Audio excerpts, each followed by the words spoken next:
Anti-Passback is a powerful PDK feature that ensures that for every credential entry by a person at a designated entry device, there must be a corresponding credential entry at an exit device. If there is no corresponding exit detected, then the credential cannot be used at an entry device for a specific period of time. Let's take a look at how we can set up an anti-passback rule for a person or a group. To begin, press the button labeled Add Rule next to Access Rules, found either in a group page or in a user profile on the People page. Then select the tab labeled Anti-Passback.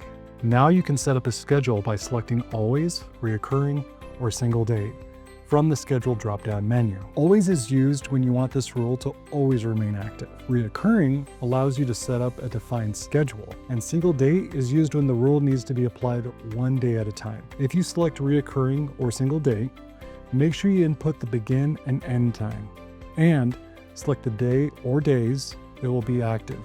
Next, you need to select your entry and exit devices. At least one door or device must be selected to function as an entry device. To program this, click the Edit Devices button next to Entry Devices. Select your desired devices and click Save. Next, you also need at least one door or device to function as an exit device.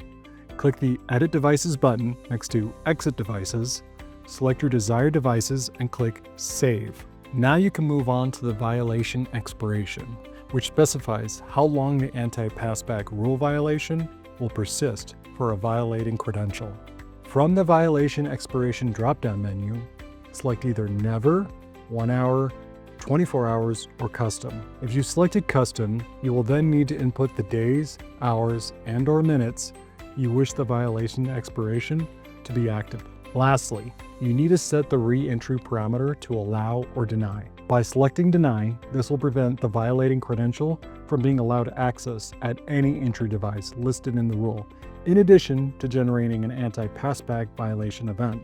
By selecting Allow, the anti-passback rule will allow access to the listed entry devices, but an anti-passback violation event will be generated.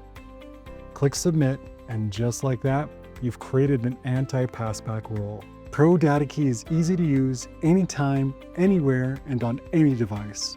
Watch the next video in this series for more how-to instructions.